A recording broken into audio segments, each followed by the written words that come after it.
Alright, I'm going to start off this video fairly quickly.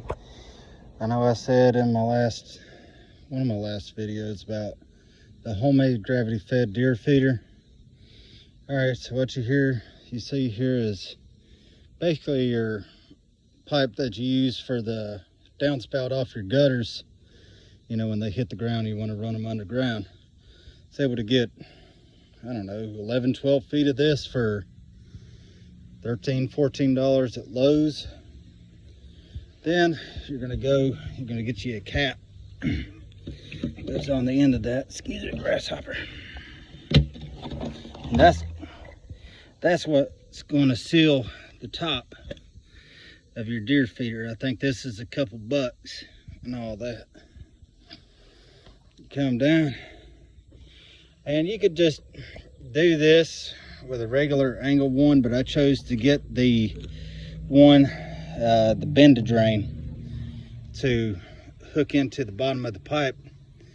That way, if you needed to change directions, or you know, it's more flexible.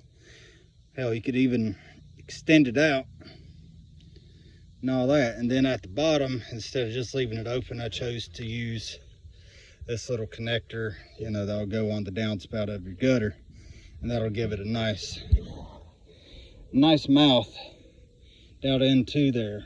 And what you're going to do, you're going to take it up to your tree, you're going to stand it up, and then you're going to put some cinch straps, ratchet straps, something to secure it to the tree.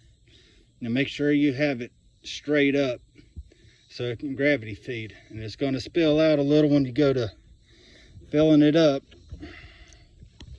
I will do a video on that here shortly. I just picked up more deer corn, and hunting season starts here in a few weeks. But there's your mouth. This thing is so light I can trust my 8-year-old son to carry it down with him, and he doesn't even struggle and all that.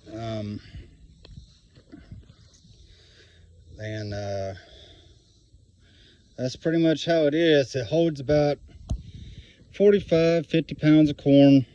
So that leaves you to enough corn to where you could spread it out on the ground and in front of it, and they'll draw them into your mineral blocks and your feeder and all that. I'm getting ready to move this one, and we haven't had any luck bringing them up into the yards. The blue jay and the squirrels ate on my corn and all that.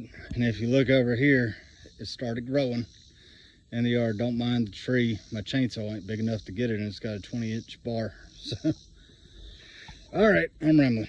I grew some corn. I've been taking homemade corn down there, throwing it out in the field. I kept roughly about 4 handfuls of corn, and I grew some here, so it'll cut down on the amount of, you know, corn that you got to put out. But cob corn, haven't tried it. I've been using shelled corn. Cob corn may work if you don't give it as much of an angle. So anyways, apples, you could put apples in it. So corn, apples, possibly cob corn, all that. But back down in here is where I do my hunting. It's not too far. All right, everyone, hope you enjoyed the video. Bye.